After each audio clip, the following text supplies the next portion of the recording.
What's up, guys? It's Jay Lobos coming back to you on another episode. And today I wanted to continue the conversation of the most common violations of the Fair Credit Reporting Act. The reason why I want to continue to go ahead and talk a little bit further into this, because this is the information that you guys need to know in order for you to be successful in challenging something or putting together a dispute that's going to be really beneficial for you, and you're going to have obviously success. But obviously, we have to follow through with the process. For you guys out there checking out the channel for the first time, consider liking, subscribing, commenting, and even share this information if you feel like it's fruitful for someone else. Now, I got 4 things that I wanted to go ahead and talk about today regarding cross-referenced information, mixed information. You guys obviously know that everything that's negative or positive is linked to your personal information.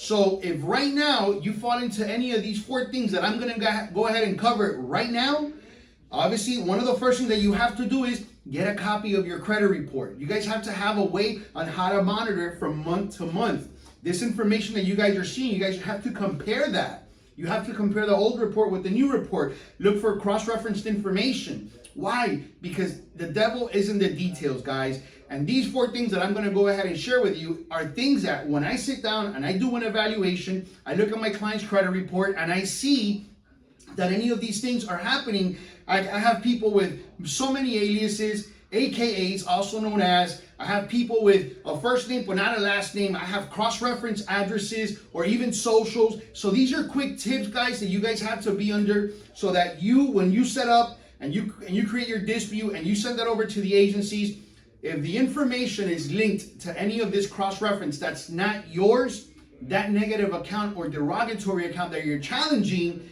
will also be deleted as well. So one of the first things I wanted to go ahead and talk about is morphing or duplicating information with a stranger or with similar socials. Keep in mind, a lot of the times I always hear the same thing, Justo, could you run my credit report with a social? No, actually, this is why we require additional information. Name, last name, address. Have you lived there for 2 years? This information is important. Date of birth, and obviously your social. You need all those components to make sure that all the information that you have that's yours and is accurate is linked to your profile. And if it's not, it's what the Fair Credit Reporting Act says, right? Everything has to be verifiable, accurate, and complete. If it's not, it has to be deleted or corrected. Number 2, failing to distinguish junior or senior or similar surnames. This happens a lot. As a matter of fact, I got a few clients right now that unfortunately they have a senior and obviously they're the son of the father, what in this particular case. So, or vice versa. Or you have similar identities when it comes to having similar names. So that's something that you have to go ahead, look at the report, and on the top, on the first heading of the first page, usually our reports give you all personal information, guys. That's going to be the first page. Review it. If you see something that's obviously out of place, because that senior could mean that you might have an additional account. Again, you have to review the entire report, guys. If you're not monitoring the report, I'm going to highly encourage for you guys to go ahead and do that. Number 3 is mixing information of persons with same last names and similar first names. Believe that or not, obviously, sometimes you might even go ahead and have your name and your last name together, which is kind of weird. I don't even know how things like that happen. Again, this information on how it gets mixed up. Some people ask me, Justo, how come? Obviously, you're sending over a dispute to Experian. They deleted, but Equifax and TransUnion didn't.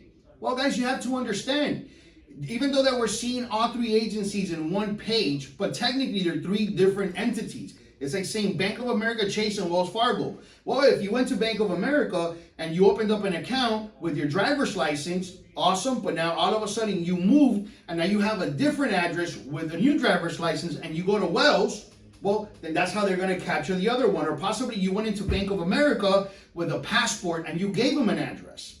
So these are the reasons why we have so much mixture of information. And again, too, if the agencies don't make the linkage correctly, then you might end up with a weird last name, things of that nature. The last thing that I wanted to go ahead and talk about, guys, is combining or mixing credit files of persons with similar names living in the same zip code or city. Believe that or not, again, too, obviously, I'm in Miami. There's a lot of people here technically almost with the same names. You got a lot of similarities. in a close proximity. Here we have a city, it's called Hialeah, and a lot of people have the first name and last name similar. That information could be mixing, especially if they're living in the same postal or obviously the city. Again, guys, get a copy of your report, review it. If you see any kind of variations, attack it. Talk about the Fair Credit Reporting Act, 1681. Go into the article aspect of it. Go into the 611, the 609. Research that information. Put that as part of your dispute. Send that sucker out. Mail and return receipt. I promise you, it's going to make the world of a difference. Until next time, I hope this video was great. Be here soon.